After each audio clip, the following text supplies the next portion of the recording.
السلام علیکم ورحمۃ اللہ وبرکاتہ۔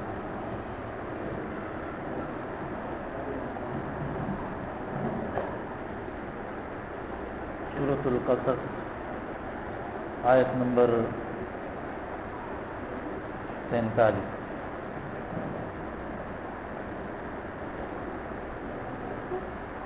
اعوذ باللہ من الشیطان الرجیم، بسم اللہ الرحمن الرحیم۔ ولولا ان تصیبهم مصیبۃ بما قدمت ایدیہم فیقولوا ربنا لولا ارسلت الینا رسولا فنتبع آیاتک ونکون من المؤمنین۔ اس آیت میں رب العالمین عذاب آنے کے وقت لوگوں کی اس بات کا کہ کاش ہمارے پاس کوئی سمجھانے والا آتا تو ہم سمجھ جاتے، ہم نیک و صالح بن جاتے، اس بات کو، اس عذر کو دفع کرنے کے لیے، دور کرنے کے لیے کہ کوئی عذاب کے وقت یہ بات نہ کہے، تو عذاب آنے سے پہلے ہی اللہ رب العالمین نے سمجھانے والے بھیج دیے۔ ہر امت میں، ہر قوم میں اللہ نے ہدایت سکھلانے والے، ہدایت کی طرف رہنمائی کرنے والے بھیجے۔ سمجھنے کے لیے کہہ رہا ہوں کہ اللہ رب العالمین ہمیں دنیا اور آخرت کے عذاب سے بچائے، لیکن اگر کوئی کسی عذاب میں مبتلا ہوتا ہے تو وہ یہ نہیں کہہ سکتا کہ مجھے خبر نہیں تھی، کہ اللہ کی یہ نافرمانیاں کر کے عذاب آتے ہیں، کوئی پھر یہ نہیں کہہ سکتا۔ تو اس آیت میں یہ بہت ہی اہم سبق ہے۔ وَلَوْلَا أَن تُصِيبَهُم مُّصِيبَةٌ، اور اگر نہ ہوتی یہ بات کہ پہنچے گی ان کو کوئی مصیبت۔ یہ دنیا مصائب کی جگہ ہے، مشکلات کی جگہ ہے، تکالیف کی جگہ ہے، لیکن کچھ لوگوں کے لیے یہ چیزیں صرف امتحان ہوتا ہے، اور بہت سے لوگوں کے لیے یہ امتحان نہیں ہوتا بلکہ عذاب ہوتا ہے۔ کیوں؟ ان کے اعمال کی بدولت۔ وما اصابکم من مصیبت فبما کسبت ایدیکم، تمہیں جو مصیبتیں پہنچتی ہے تو تمہارے ہاتھوں کی کمائی کی وجہ سے پہنچتی ہے۔ میں آپ بھائیوں پر اچھا گمان کرتا ہوں، لیکن خود اپنے بارے میں کہتا ہوں کہ دنیا اپنی زندگی کے ایسے غم جنہوں نے مجھے کبھی پریشان کیا تو وہ کسی گناہ کی وجہ سے ہوتے ہیں۔ باقی یہ بیماریاں، جو تکالیف، وہ عام چیزیں انسان کے دل کو نقصان نہیں پہنچاتی۔ دل اور دماغ کو نقصان پہنچانے والی چیزیں وہ مصیبتیں ہوتی ہیں جو گناہوں کی وجہ سے ہوتی ہیں۔ تو اس لیے اگر ہم گناہوں سے اپنے آپ کو بچائیں گے تو جو حالات ہمارے اوپر آتے ہیں تو وہ ہمارے دل و دماغ کو نقصان نہیں پہنچائے گا، ہمارے دل اور دماغ کے اطمینان کو اس سے نقصان نہیں پہنچے گا۔ یہ ایک بہت اہم مسئلہ ہے۔ آپ میں سے کون اس کو سمجھا جو بات میں نے ابھی کہہ دی؟ کیسا آپ سمجھ گئے اس بات کو؟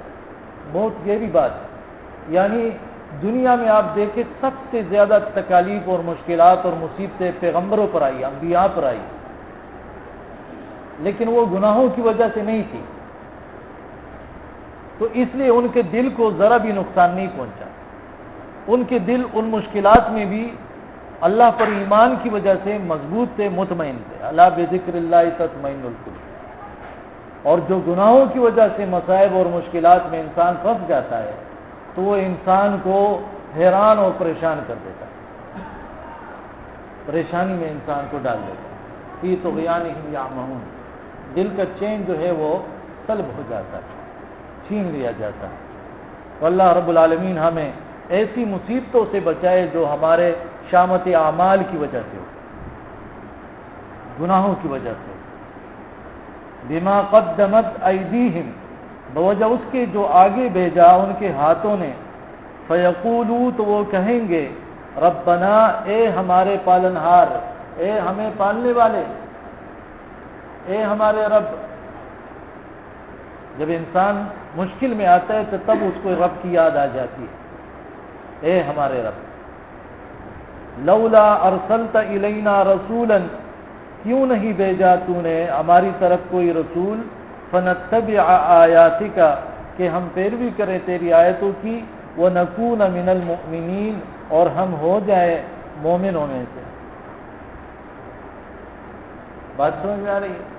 تو اللہ رب العالمین فرماتا ہے کہ اگر لوگ یہ بات نہ کرتے جب عذاب آتا، اور پھر یہ کہتے کہ اگر ہمارے پاس رسول آتا تو ہم پیروی کر لیتے اللہ کے احکام کی، تو اس عذر کو دور کرنے کے لیے اللہ نے پیغمبر بھیج دیے، یہاں تک کہ آخری رسول بھی آ چکا، اور یہاں تک کہ اللہ کے رسول صلی اللہ علیہ وسلم نے فرمایا کہ العلماء ورثۃ الانبیاء، پیغمبروں کی جو وارث تھے علماء، یہ موجود ہیں قیامت تک کے لیے، لوگوں کا کوئی جو عذر اب باقی نہیں رہے۔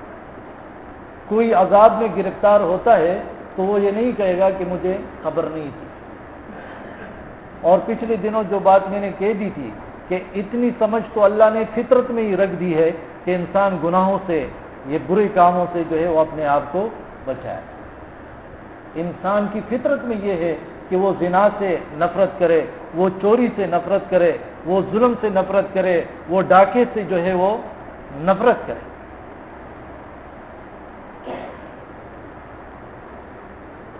لیکن جو لوگ سمجھنے والے نہیں ہیں وہ نہیں سمجھتے اور مختلف قسم کے بہانے کرتے ہیں، جیسے اگلی آیت میں ذکر آ رہا ہے، فَلَمَّا جَاءَهُمُ الْحَقُّ مِنْ عِنْدِنَا، پھر جب آیا ان کے پاس حق ہماری طرف سے، قالوا، تو انہوں نے کہا، لولا اوتی مثل ما اوتی موسیٰ، کیوں نہیں دیا گیا اس پیغمبر کو ان معجزوں کی طرح جو موسیٰ علیہ السلام کو دیے گئے تھے۔ کہا ہم اس کی بات کو کیوں مانیں، اس کے پاس تو ایسا معجزہ نہیں ہے کہ وہ لاٹھی پھینک دے اور وہ سانپ بن جائے، اس کے پاس تو ایسا معجزہ نہیں ہے کہ وہ ہاتھ نکالے اور وہ چمکنے لگے۔ اللہ کے بندو، اس سے بڑے بڑے معجزے اللہ کے رسول صلی اللہ علیہ وسلم نے بتلا دیے، دکھا دیے۔ جو نہیں مانتا تو وہ پھر نہیں مانتا۔ تو اللہ رب العالمین فرماتا ہے، اچھا ان معجزوں کی وجہ سے مانتے، یہ معجزے تو موسیٰ علیہ السلام نے بھی پیش کر دیے تو بہت سی قوموں نے نہیں مانا۔ اولم یکفروا، کیا انہوں نے انکار نہیں کیا تھا، بما اوتی موسیٰ من قبل، ان معجزوں کا جو دیے گئے تھے موسیٰ علیہ السلام کو اس سے پہلے۔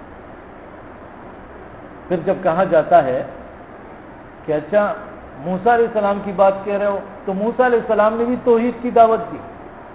موسیٰ علیہ السلام پر جو کتاب نازل ہوئی تورات، وہ بھی توحید اور رسالت کی دعوت دیتا ہے، اس میں بھی جو ہے اس نبی کا، اس قرآن کا تذکرہ ہے۔ تو پھر وہ مکہ کے لوگ کہنے لگے، نہیں نہیں، ہم تورات کو بھی نہیں مانتے، ہم اس قرآن کو بھی نہیں مانتے، یہ قرآن بھی جادو ہے، یہ تورات بھی جادو ہے، موسیٰ علیہ السلام بھی جادوگر، محمد الرسول اللہ صلی اللہ علیہ وسلم یہ بھی جادوگر۔ پھر یہ کہنے لگے، کچھ لوگ ہوتے ہیں جب وہ کہتے ہیں کہ اگر یہ مسئلہ فلاں کی کتاب میں ہوتا تو میں مان لیتا، تو اتفاق سے اس نے وہ مسئلہ کسی اور کتاب میں لکھا ہوتا ہے تو اس کو دکھایا جاتا ہے کہ یہ لو بھائی یہ مسئلہ ہے، اب مان جاؤ۔ کہتے ہیں نہیں نہیں، یہ بھی تمہاری طرح ہے، اس کو بھی نہیں مانتا، اس مولوی کو بھی نہیں مانتا۔ قالوا، انہوں نے کہا، سحرانی، یہ دونوں جادوگر ہیں، تظاہرا، ایک دوسرے کے مددگار۔ وقالوا، اور انہوں نے کہا، انا بکل کافرون، بے شک ہم ہر ایک کے منکر ہیں، نہ اس کو مانتے ہیں نہ اس کو مانتے ہیں۔ حق کے دشمن جو ہے وہ ایسے ہی ہوتے۔ اب کہا جاتا ہے اچھا جب اس کو بھی نہیں مانتے، تورات کو بھی، جب قرآن کو بھی نہیں مانتے، تو کوئی ایسی کتاب لے آؤ جو تورات سے اچھی ہو، کوئی ایسی کتاب لے آؤ جو قرآن سے زیادہ اچھی ہو، تو میں اس کی پیروی کر لیتا ہوں۔ مثال کے طور پر آج ہم کسی سے کہتے ہیں قرآن میں اللہ رب العالمین نے یہ ارشاد فرمایا، احادیث میں رسول اللہ صلی اللہ علیہ وسلم نے یہ ارشاد فرمایا، وہ کہتا ہے کہ نہیں میں اس کو نہیں مانتا ہوں۔ آپ اس سے کہتے ہو قرآن اور حدیث سے بڑھ کر کوئی اس سے اچھی چیز دکھاؤ، چلو میں تم اس پر نہیں چلنے والے، میں اس پر چل جاؤں گا، لیکن ثابت کرو کہ یہ قرآن اور حدیث سے بہتر ہے۔ قل آپ کہہ دیجئے فَأْتُوا بِكِتَابٍ مِّنْ عِنْدِ اللَّهِ، لے آؤ کوئی ایسی کتاب اللہ کی طرف سے، من عند اللہ، یہ شرط ہے۔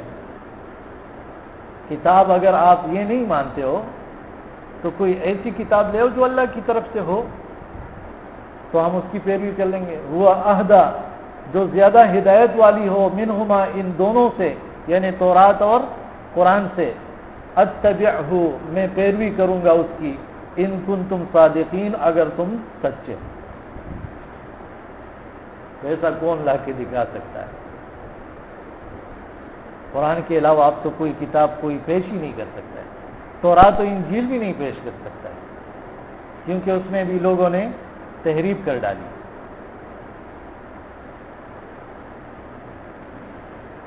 تو جب یہ لوگ ایسا نہ کر سکے تو سمجھ جاؤ کہ یہ کیا کر رہے ہیں، اپنی خواہشات کے پیچھے ہی چل رہے ہیں، اپنے دل کے مدعو کے پیچھے ہی جا رہے ہیں، بس اور کوئی بات نہیں۔ جو اللہ اور اس کے رسول کی بات نہیں مانتا تو کیا کر رہا ہے؟ اپنے دل کی مان رہا ہے، اپنی خواہشات کی مان رہا ہے، نفس کی مان رہا ہے، شیطان کی وہ مان رہا ہے، اس کے پیچھے جا رہا ہے۔ اور قرآن میں یہ بات ہے کہ بعض لوگوں نے اپنے خواہشات کو الہ بنا دیا، خدا بنا دیا، اپنے دل کی کسی بھی بات کی جو ہے وہ نفی نہیں کرتے، اپنے دل کی کسی بھی بات کی جو ہے وہ اگینسٹ، اس کے خلاف نہیں جاتے، بس جو دل میں آئے یہ کرو وہ کرتا ہے، جو دل میں نہیں کرو تو نہیں کرتا ہے،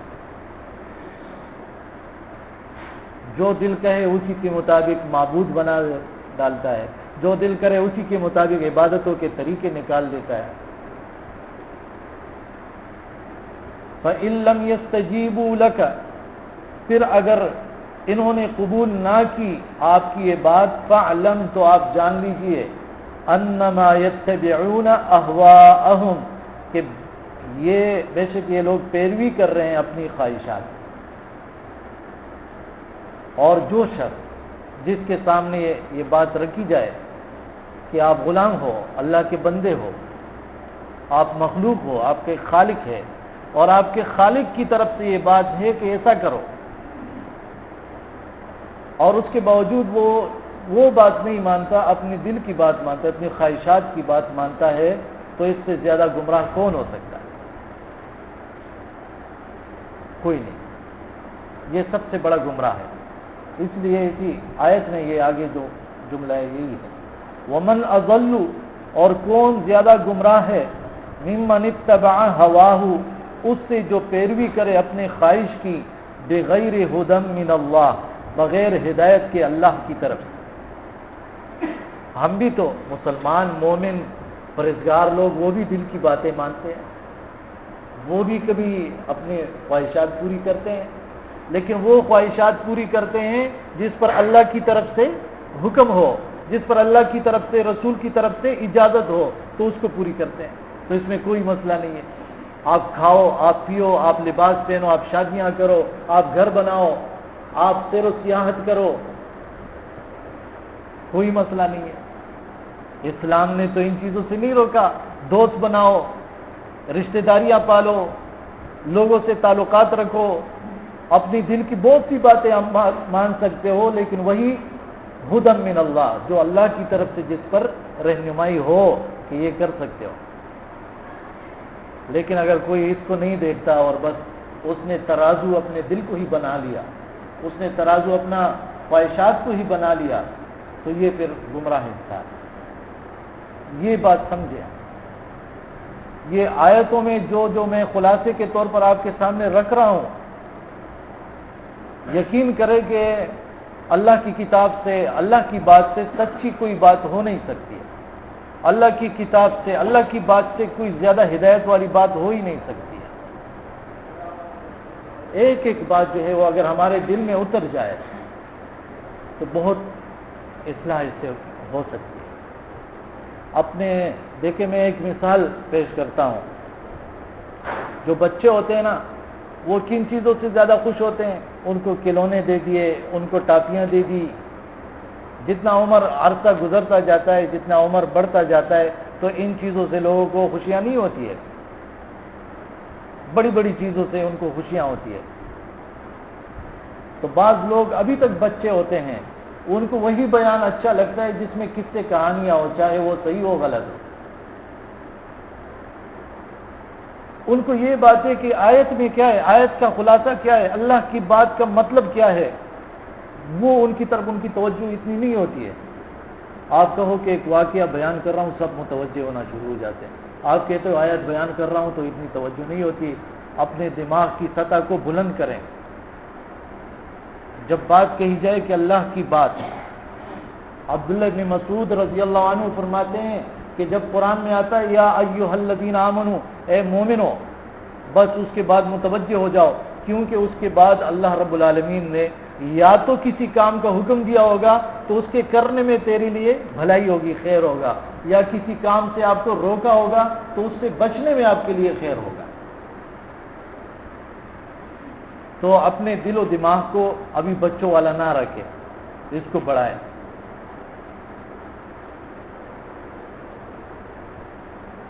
ومن اضل، اور کون زیادہ گمراہ ہے، ممن اتبع ہواہ، اس سے جو پیروی کرے اپنی خواہش کی، بغیر ہدی من اللہ، بغیر ہدایت کے اللہ کی طرف سے. ان اللہ لا یہدی القوم الظالمین، بے شک اللہ ہدایت نہیں دیتا ظالم لوگوں کو. جو لوگ جو چیزیں جہاں پر رکھنے کا حق ہے وہاں نہیں رکھتے، یہ ظلم ہے. ظلم کیا ہے؟ جس چیز کا جو طریقہ ہے اس کے مطابق آپ نہیں کر رہے ہو، یا ظلم کر رہے ہو. مثال کے طور پر آپ نے کسی سے 10,000 روپے ادھار لے لیے، اب آپ واپس نہیں کر رہے ہو. طریقہ کیا ہے؟ وہ جہاں سے آپ نے 10,000 لیے ہیں وہاں لوٹانا ہے. اب آپ نہیں دے رہے ہو، آپ ظلم کر رہے ہو.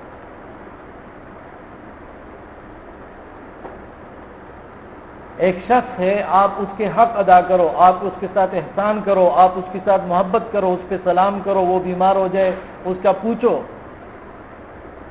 لیکن آپ الٹا جو ہے اس کے ساتھ حسد کرتے ہو، کینہ کرتے ہو، بغض رکھتے ہو، اور یہاں تک کہ اس کا مال جو ہے چوری کرتے ہو، خیانت کرتے ہو، اور یہاں تک کہ اس کو قتل کرتے ہو. تو جو طریقہ تھا آپ وہ طریقہ چھوڑ کے کچھ اور کر رہے ہو، یہ ظلم ہے. آپ کو اللہ نے پیدا کیا، آپ کا خالق اللہ ہے، آپ کا مالک اللہ ہے، آپ کا رازق اللہ ہے. زمین بھی اللہ کی، آسمان بھی اللہ کا، یہ ہوائیں، یہ فضائیں، یہ رزق، یہ پانی، یہ خوراک، یہ ساری چیزیں، آپ کا لباس، آپ کا جسم، آپ کی صلاحیتیں، آپ کی قوتیں، وہ ساری کی ساری اللہ کی ہے. اور آپ اللہ کو چھوڑ کر کسی اور کے سامنے اپنا سر جھکاتے ہو، سجدہ کرتے ہو، نظر و نیاز دیتے ہو، غیر اللہ کو مدد کے لیے غائبانہ طور پر پکارتے ہو.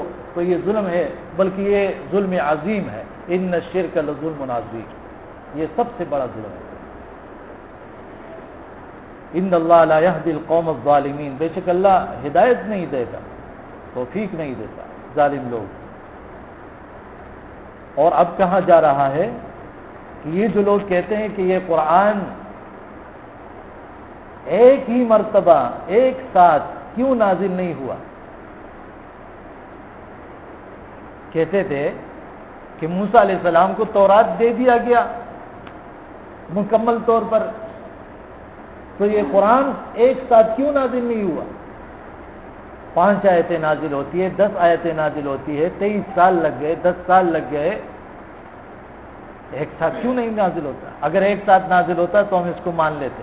تو رب العالمین فرماتا ہے کہ یہ جو میں توڑا توڑا کر کے آیتیں نازل کرتا ہوں تو اس سے تو دلوں کو نصیحت ملتی ہے، لیکن یہ لوگ اسی بات کو جو ہے وہ سمجھتے ہی نہیں ہے.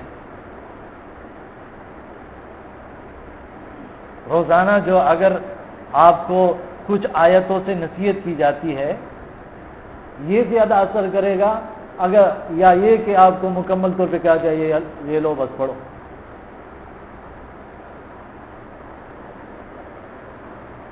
شیطان بھی آج بھی ہمیں مختلف طریقوں سے وہ اللہ کی کتاب سے دور کرنے کی کوششیں کرتا ہے.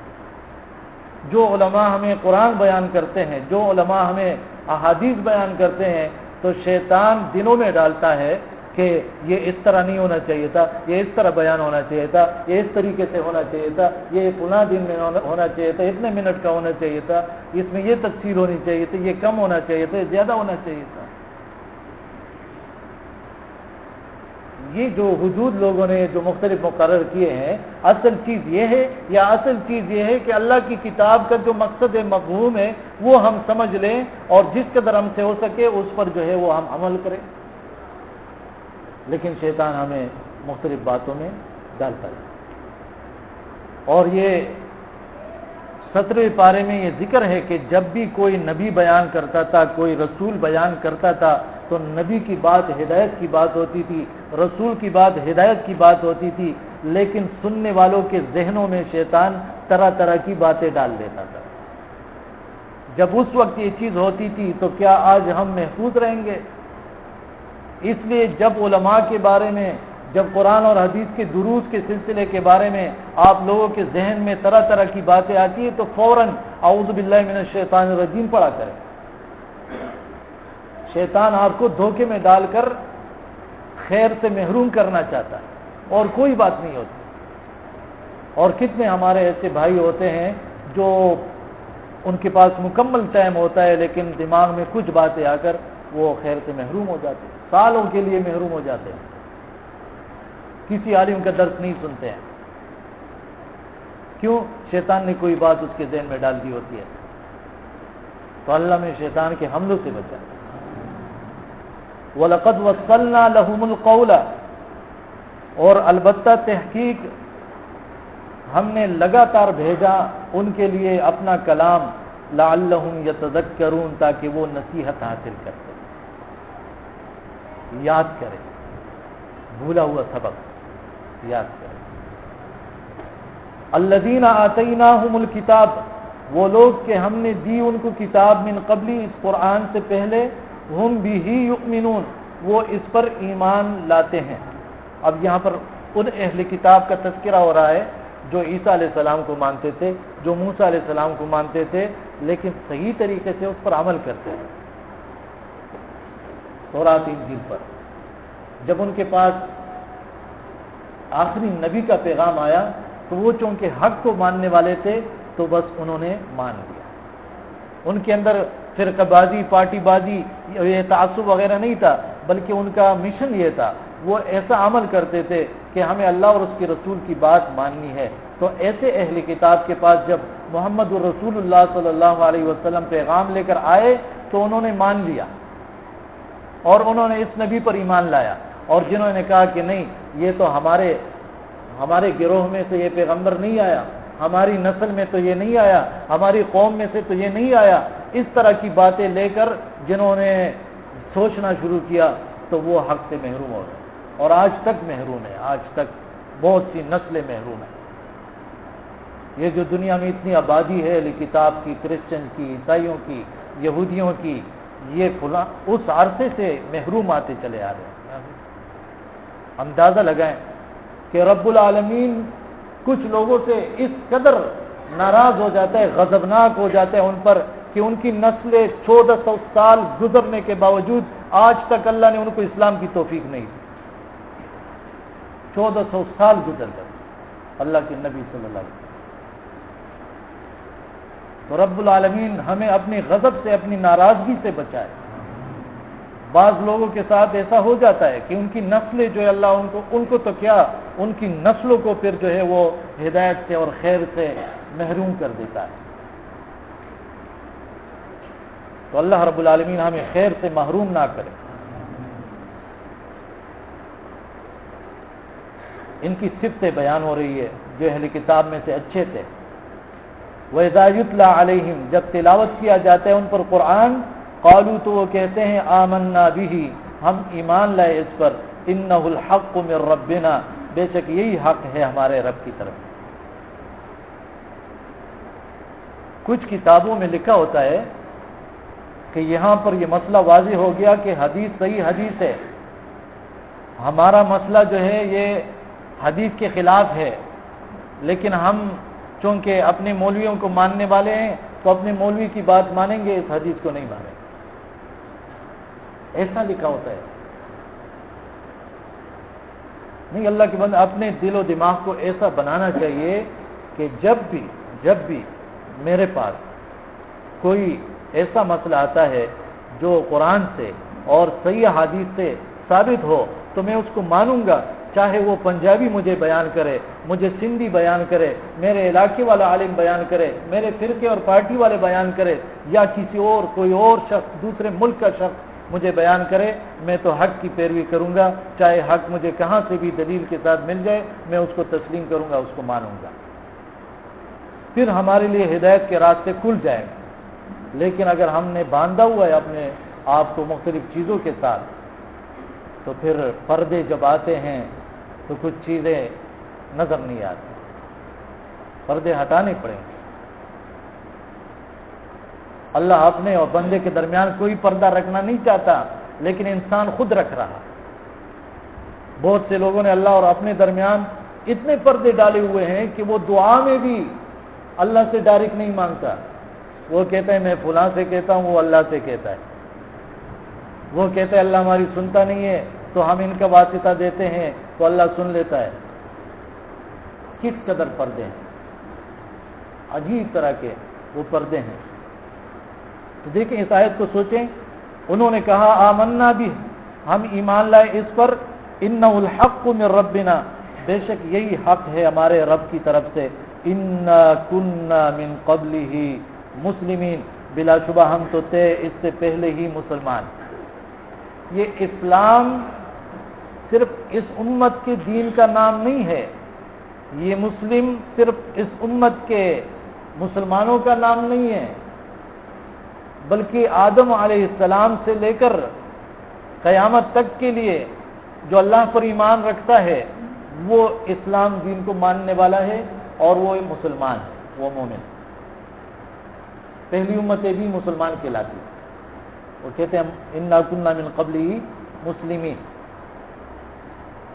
تو جب انہوں نے پہلے پیغمبروں پر ایمان لایا اور آخری نبی پر بھی ایمان لایا تو اللہ نے ان کو ڈبل اجر دے دیا، دگنا اجر دے دیا. اولئک یؤتون اجرہم مرتین، یہ لوگ دیے جائیں گے اپنا اجر 2 بار، بما صبروا اس وجہ سے کہ انہوں نے صبر کیا. اب یہ دیکھیں،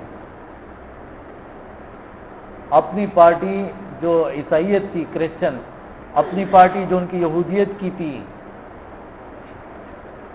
اس پر نہیں بلکہ حق پر جم گئے. تو جب ان کو لگا کہ اب حق یہاں نہیں ہے یہاں ہے تو اسی حق کے ساتھ ادھر ہی آ گئے. صبر صرف اس کو نہیں کہتے کہ آپ پر مشکلات آتی ہے، مصیبتیں آتی ہے، بیماریاں آتی ہے تو آپ اس پہ صبر کرتے ہو، زبان سے کچھ شکوے شکایتیں نہیں کرتے ہو، واویلا نہیں کرتے ہو، کپڑے نہیں پاڑتے ہو اور بال نہیں کھینچتے ہو اپنے. صبر صرف یہ نہیں ہے، صبر یہ ہے کہ آپ حق پر ڈٹ جاؤ، آپ نیک اعمال پر استقامت اختیار کرو، آپ گناہوں سے اپنے آپ کو بچانے کے لیے ڈٹ جاؤ کہ میں گناہ وہ نہیں کروں گا. تو یہ بھی صبر ہے، حق پر ڈٹ جاؤ. وہ لوگ حق پر ڈٹ گئے بما صبر. اور کیا ہوا؟ وَيَدْرَؤُونَ بِالْحَسَنَةِ السَّيِّئَةَ، وہ جب بھی کوئی برائی کرتے تو اس کے بدلے میں اچھائی کرتے تھے. وَمِمَّا رَزَقْنَاهُمْ يُنْفِقُونَ، اور اللہ کے راستے میں خرچ کیا کرتے تھے. یعنی ایک انسان جب وہ کہتا ہے کہ میری کوئی حیثیت نہیں ہے اللہ کے حکم کے آگے، تو وہ یہ نہیں کہ ان کے ذہنوں میں تکبر تھا، یہ نہیں کہ ان کو اپنا آپ ہی پسند تھا کہ نہیں میں کیوں جاؤں، اس نے مجھ سے برا کیا تو میں اچھا کیوں کروں، بلکہ وہ کہتے ہیں کہ اللہ اور اس کے رسول کا حکم. جو شخص اپنے آپ کو کچھ بڑا سمجھتا ہے وہ ایسا کبھی نہیں کر سکتا ہے کہ جو اس کے ساتھ برائی کرے وہ اس کے ساتھ اچھا کرے. یہ بہت کامل لوگ کر سکتے ہیں کہ آپ سے کچھ لوگ برا کر رہے ہیں اور آپ اچھا کر رہے ہو، تو ایسا بنو، اپنے دل و دماغ کو ترقی دو. جو لوگ آپ سے اچھا کرتے ہیں تو آپ بھی اچھا کرو گے، یہ تو ساری دنیا کر رہی ہے. بہت کم قسم کے خبیث لوگ ہوتے ہیں کہ آپ ان کے ساتھ اچھا کرتے ہو اور وہ آپ سے برا کرتے ہیں، لیکن عام لوگ ایسے ہوتے ہیں کہ آپ اچھائی کرتے ہو تو وہ بھی اچھائی کرتے ہیں، آپ تعلقات رکھتے ہو تو وہ بھی رکھتے ہیں. آپ اونچا بن جاؤ کہ جو لوگ آپ سے اچھا نہیں کرتے آپ ان سے اچھائی کرو، جو لوگ آپ سے رکھنا نہیں چاہ رہے آپ ان سے رکھو. اور یہ بڑا حوصلہ چاہیے اس کے لیے. ایک جگہ قرآن میں ہے وَمَا يُلَقَّاهَا إِلَّا ذُو حَظٍّ عَظِيمٍ. یہ صفت جو ہے ان کو نصیب ہوتی ہے جن کو اللہ نے بہت بڑا حصہ دیا ہوا ہے، بہت بڑی نصیب ہے جن کی. تو اللہ ہمیں بھی ایسا بنا دے جس طرح آیت میں وَيَدْرَؤُونَ بِالْحَسَنَةِ السَّيِّئَةَ، اور وہ دور کرتے بھلائی کے ساتھ برائی کو. وَمِمَّا رَزَقْنَاهُمْ يُنْفِقُونَ، اور اپنی جان سے بھی محبت نہیں ہے اللہ کے مقابلے میں، اور مال سے بھی محبت نہیں ہے اللہ کے مقابلے میں. جان سے زیادہ محبت اللہ سے، تو جان کو بھی لگاتے ہیں، جہاں جی چاہے نہ چاہے اللہ اور اس کے رسول کا حکم آ جائے تو جان کو لگاتے ہیں. مال سے بھی اللہ کے مقابلے میں محبت نہیں ہے، اس لیے اللہ اور اللہ رسول جو چاہے جہاں پر چاہے تو مال کو بھی لگاتے ہیں. وَمِمَّا رَزَقْنَاهُمْ يُنْفِقُونَ، اور اس میں سے جو ہم نے رزق دیا ان کو وہ خرچ کرتے ہیں. اقول قولی ھذا استغفر اللہ لي. کل انشاءاللہ شیخ مجیب الرحمان صاحب تشریف لائیں گے، تو ابھی